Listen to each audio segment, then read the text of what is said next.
Ogorčeni žitelji pograničnog područja s hrvatske i slovenske strane granice okupili su se na nekadašnjem graničnom prelazu Meje Zlogonje u Višnjici na području grada Lepoglave kako bi još jednom upozorili nadležna tijela dviju država na neodrživo stanje nastalo njegovim zatvaranjem i zabranom slobodnog protoka ljudi i roba.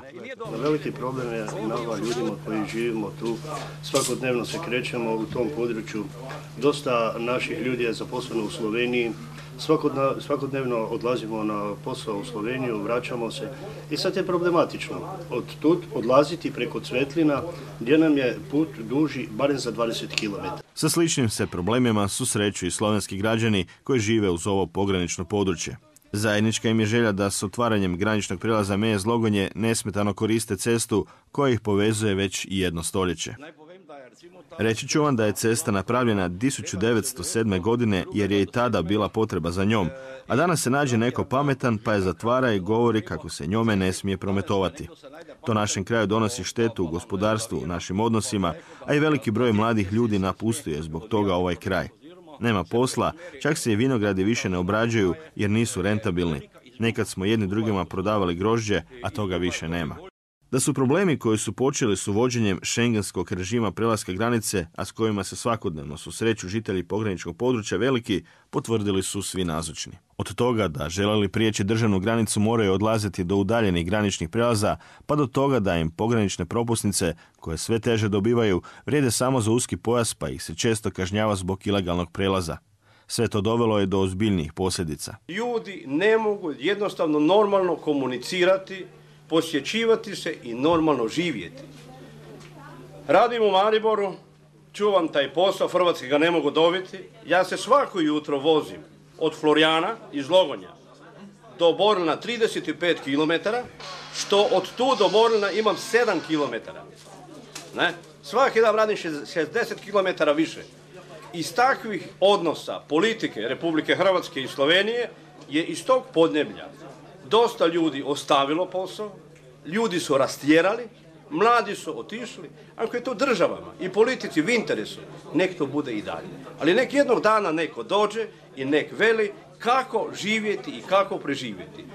Istaknuli su kako im je dosta prebacivanja odgovornosti za zatvaranje prijelaza između dviju država, izrazivši pritom sumnju u njihove namjere za njegovim ponovnim otvaranjem, prije svega sumnju u našu stranu. Kad sam bio kažnjen s 200 eura kršenja šengenskog sporazuma, onda sam dobio odgovor, što je vidno, to se možete i posnimiti, iz Ljubljane i Maribora. Neka Zagreb i Hrvatska naprave toliko na mejama koliko je napravila Slovenija, imat ćete granični prijelaz. Ja to nisam mogao vjerovati, ali kad vidite objekat kojega su otkupili u cilju izgradnje graničnog prijelaza, navodno pod navodnicima, ću reći, nisam siguran, provjereno nije, da je u Esteteju u Ljubljani taj dodatni vijadukt sagrađen, napravljen, samo ga treba dopeljati, da su ispitivali teren bušotinama. Jesu, ima tu priča.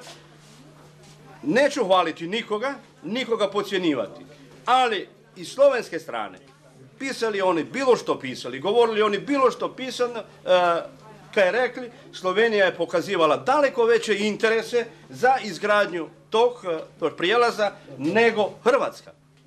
Naši niti su što otkupili, oni samo znaju poslati iz Zagreba, nije se dogodio sporazum.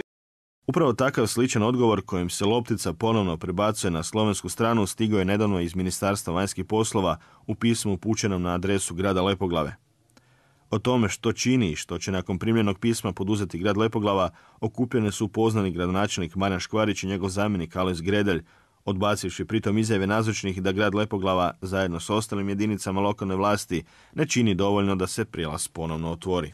Meni kao gradonačelniku zadatak je da u okviru svih zakonskih rješenja i u demokratskom razini da riješimo taj način. Mi smo to pokušali da smo tu problematiku koju su ovi građani iznijeli i koju u okviru tog dijela imamo. Iznijeli smo Ministarstvo vanjskih poslova i europske integracije gdje smo htjeli čuti odgovor. Odgovor u pismu kojim se ističe da su u ministarstvu upoznati s problemom, ali da je slovenska strana ta koja mora poduzeti određene korake, nije zadovoljio žitelje pograničnog područja, te su od grada zatražili da poduzme daljnje korake. Nakon ovog dopisa, još jedanput, evo, htjeli smo čuti mišljenje ljudi, da ćemo tražiti da se sastanemo sa odgovornim osobama iz ministarstva, da ih isto pozovemo u ovo naše područje, ovo je naš grad, ovo naše pogranično područje, da još jedanput razgovaramo sa ljudima, a također isto ono što smo već i prije napravili, razgovarat ćemo se našim susjedima iz Slovenije, gdje smo već napravili jedan iskaz pisma namjere i suradnje između grada Lepoglave i općine Cirkulane, gdje se zaista slažemo da ta suradnja mora biti i da se to rješenje što prije i riješi. Da se rješenje mora što prije pronaći istaknuli su svi, posebice žitelji pograničnog područja kojima je otvaranje graničnog prijelaza od životne važnosti. Izrazili su tom prilikom žaljenje što skupu nije prisustvovao više nitko od predstavnika vlasti s jedne i druge strane granice.